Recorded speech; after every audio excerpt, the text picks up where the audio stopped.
Welcome to Principal Center Radio, bringing you the best in professional practice. Here's your host, Director of the Principal Center and Champion of High Performance Instructional Leadership, Justin Baeder. Welcome to Principal Center Radio. I'm your host, Justin Baeder, and I am thrilled to have on the show today Pernille Ripp. Pernille is a fifth grade teacher in Middleton, Wisconsin. She is co-founder of EdCamp MadWI and creator of the Global Read Aloud Project.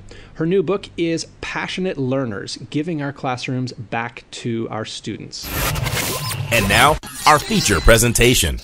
So Pernille, welcome to Principal Center Radio. I wonder if you could tell us a little bit about who you are and what your life's work is. Sure. Thank you for having me, Justin. As you said, I'm a fifth grade teacher in the great district of Middleton, Wisconsin, and this is my sixth year teaching. I've been teaching fourth and fifth grade here.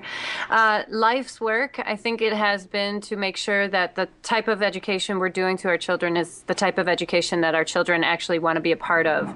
I didn't start out thinking that at all. I started out very traditionally and then realized after about 2 years that I didn't want to be a student in my own classroom. And that became my mission then, to create the type of classroom where students would actually want to come to school and to create the type of classroom that would continue to enable children to be led by their curiosity and their passion. And so when we say life work as far as our occupation, that has definitely been everything that I put into my teaching every day and the message that I try to put out into the world as well. Fantastic. Well, let's talk a little bit about the book, Passionate Learners, Giving Our Classrooms Back to Our Students. What's the core message of that book? The core message for me has been to just involve students in their education through very simple means, because I know that there's a lot of systems out there that tell teachers how to teach, but as a teacher, I don't need a system. I need ideas, and I need ideas that I can adapt. So I set out journaling my own transformation in changing my classroom. And so for me, the message of the book is really just to involve your students by asking them how they want to learn and what they want to learn, even though we're faced with certain standards and curriculums as dictated by the government and by our own districts. There's a way to work within those systems and still bring students into their own education. By simply asking students, like, okay, how do you want to get to this end point? You will see an increase in engagement and in passion. And so for me, that has been a really easy fix. And so this book really is a how-to book, how to give your classroom back to your students, and involving them in everything from how the classroom is set up to how you teach to lesson planning, and also in how they're assessed and the homework and kind of the outside of school stuff that we have them involved in as well. And I really wanted people to feel like it could be an organic, natural process where they could pick and choose whichever ideas worked for them, rather than a whole system where everything had to be implemented and everything had to be changed. Now, I think any teacher who's had the experience of having students do something like, say, set their own class rules, has found that students generally are harder on themselves than we would have been. Have you found that academically as well? Absolutely. My students self-assess, and some of them are really, really hard on themselves to where I have to pull them into a conversation talking about not just how they've assessed themselves, but their own self-worth. And as fifth graders, they're definitely figuring out the world, but also I've had to teach them that it's okay to stand up and say, I am good at this. I still have time to grow, and I have places I want to go with this, but I am good at what I'm supposed to be good at right now. And so it has led to really deep conversations about what it means to be simply a student or a child during this time in America. And I've found that my students often are very, very spot on, and not only their self-assessment, but also the path and the direction that they want to choose and what they still need to work on, even more so than I am. There's things sometimes that have come up in our assessment conversations or in our general conversations where I have said to them, well, you fooled me. You know, I mean, kids are very good at faking school and faking that they know what they're doing. And so through these conversations, I've realized that some of my students really didn't know certain things that I for sure said that they had mastered and secured. So yes, I would agree with that the students can be very harsh on themselves, but also can be very intuitive and tell us things that we're not aware of.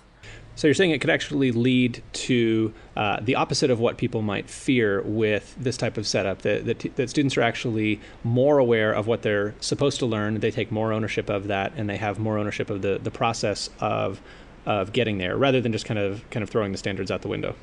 Absolutely. I mean, and when I first started doing this, I thought I was crazy, and I thought that it would be, it's true. I thought that this would be like a chaotic situation where some students would take so much advantage of it that there wasn't going to be real learning.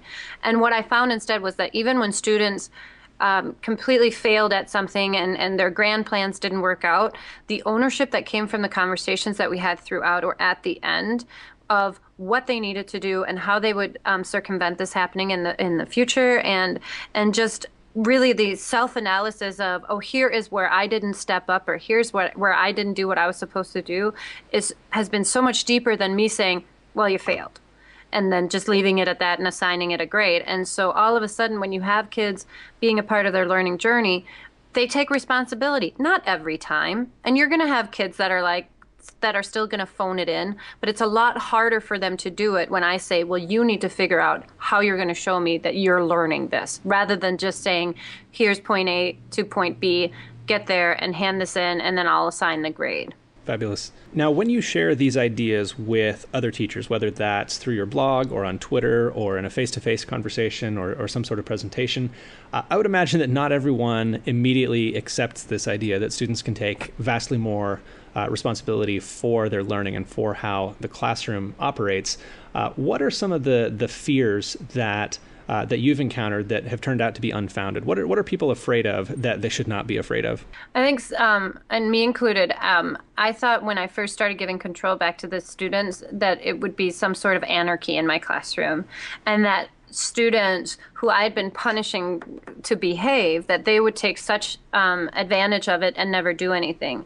And it turned out that I was completely wrong, that I realized that those kids that were not behaving and weren't invested in school, this is exactly what they needed. They needed control over something, and they needed to feel like they had control when they came into our school environment. So that was one of the biggest misconceptions that I had to deal with myself too. I think the fear is just that we won't cover what we're supposed to cover, and we won't cover it in the way that we're supposed to cover it. But the thing is, even within the strictest curriculum, we can still figure out ways of how to get there. We can still figure out ways of how we're going to assess something. And so I think sometimes we're so terrified of bucking the system when the system is actually asking us to change it and asking us to work around it, because we all teach individual children that all have individual needs. So I think as teachers, we're often more afraid than our students will ever be. Well said. Well said. Well, Pernille, it seems like there must be teachers who have that same mindset that you have in every school, and some of them might be afraid to actually take action, to actually put some of these ideas into practice. And I want to applaud you for giving people the courage that they need and the permission that they need to give some control of the classroom back over to students and encourage them to take on that responsibility. What can school leaders do to create that sense of safety and that permission to make these changes? I think the first step is to start an open dialogue about it. I think we're so afraid of change that we would rather hide that we're changing things than come out and say, I'm going to try this. And then start small. You don't have to throw away everything like I did. That was kind of crazy, but that's how my personality works. But you can start small. And if a school leader who's not in the classroom wants to facilitate this, why don't they come in and talk one-on-one with a teacher and say, I've noticed that you are great at this. Have we thought about doing it this way? Because I think that you would really benefit from this, and I think you're ready for that. Sometimes all teachers need are permission, and especially if it's from someone who is considered a leader, whether they're in an administrative position or not, just for someone to come in and say, you know what?